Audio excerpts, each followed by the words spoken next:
बता दें, कांग्रेस से निकली बड़ी खबर। आपको बता दें कि राजस्थान में दिग्गज नेता नहीं लड़ेंगे लोकसभा चुनाव। जी हां, अशोक गहलोत, पायलट और गोविंद डोटासरा चुनाव नहीं लड़ेंगे।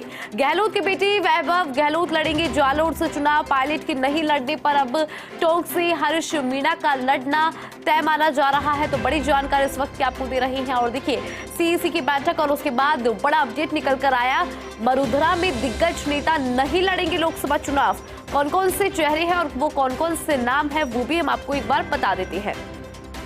तो देखिए, अशोक गहलोत, सचिन पायलट, गोविंद सिंह डोटासरा, ये वो नाम है जो लोकसभा चुनाव नहीं लड़ेंगे। इसके अलावा गहलोत के बेटे वैभव गहलोत लड़ेंगे जालोर से चुनाव। पायलट के नहीं लड़ने पर अब टोंक से हरीश मीणा का लड़ना तय माना जा रहा है। तो बड़ी जानकारी इस वक्त की आपको दे रही है सीईसी की बैठक और उसके बाद ये बड़ा अपडेट निकला है। राजस्थान की अगर बात करें तो देखिए, मरुधरा में दिग्गज नेता नहीं लड़ेंगे लोकसभा चुनाव। तमाम जो नाम है वो भी सामने आ रहे हैं। बात चाहे हम अशोक गहलोत की करें, बात चाहे हम सचिन पायलट की करें और या फिर गोविंद सिंह डोटासरा, ये तीनों ही कांग्रेस के दिग्गज है और राजस्थान में अच्छी पकड़ बनाए हुए हैं। और ऐसे में इनका चुनाव नहीं लड़ना क्या रणनीति है, वो भी हम लगातार समझेंगे। हमारे वरिष्ठ सहयोगी दिनेश डांगे हमारे साथ बने हैं। दिनेश, देखिए, गोविंद सिंह डोटासरा, पूर्व मुख्यमंत्री अशोक गहलोत और सचिन पायलट राजस्थान में लोकसभा चुनाव नहीं लड़ेंगे। किस तरह से स्ट्रैटेजी को देख रहे हैं, क्या है इसके मायने? जी देखिए, पिछले दिनों सियासी गलियारों में सभी ये सवाल कर रहे थे कि क्या पूर्व मुख्यमंत्री अशोक गहलोत, पीसीसी चीफ गोविंद सिंह डोटासरा और सचिन पायलट ये दिग्गज लोकसभा चुनाव लड़ेंगे या नहीं लड़ेंगे।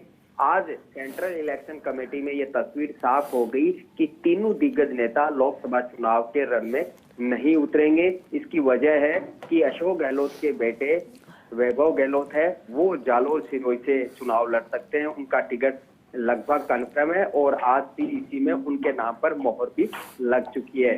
वहीं सचिन पायलट के टोंक सवाई माधोपुर से चुनाव लड़ने की चर्चाएं थी, लेकिन वहां से देवली उनियारा के कांग्रेस विधायक हरिश्चंद्र मीणा चुनाव लड़ेंगे, ये लगभग तय हो चुका है और पहले भी वो सांसद रह चुके हैं। अब रहा सवाल पीसीसी चीफ गोविंद सिंह डोटासरा का, क्योंकि ये कयास थे कि सीकर में उनके अलावा कोई नेता नहीं है जो बीजेपी को चुनाव हरा सके या मुकाबला कर सके। तो अब सामने आ रहा है कि सीकर या एक दूसरी लोकसभा सीट पर वाम दलों के साथ यानी लेफ्ट पार्टी के साथ गठबंधन किया जा सकता है। और खुद पीसीसी चीफ गोविंद सिंह डोटासरा ये चाहते हैं कि लेफ्ट पार्टी के साथ गठबंधन कर लिया जाए। तो किस तरह ये तस्वीर अब साफ हो चुकी है कि तीनों लोकसभा का चुनाव है वो नहीं लड़ने जा रहे हैं। और आज सीईसी की बैठक पर सभी की नजरें थी कि बड़े नेता चुनाव लड़ेंगे या नहीं लड़ेंगे, लेकिन ये बड़ी खबर निकल कर सामने आ रही है। तीनों दिग्गज नेताओं की तिकड़ी है वो लोकसभा चुनाव नहीं लड़ने जा रही। जाहिर सी बात है, जब वैभव गहलोत चुनाव लड़ेंगे तो एक परिवार से एक ही चुनाव लड़ते हैं, तो उससे रणनीति के तहत अशोक गहलोत चुनाव नहीं लड़ेंगे।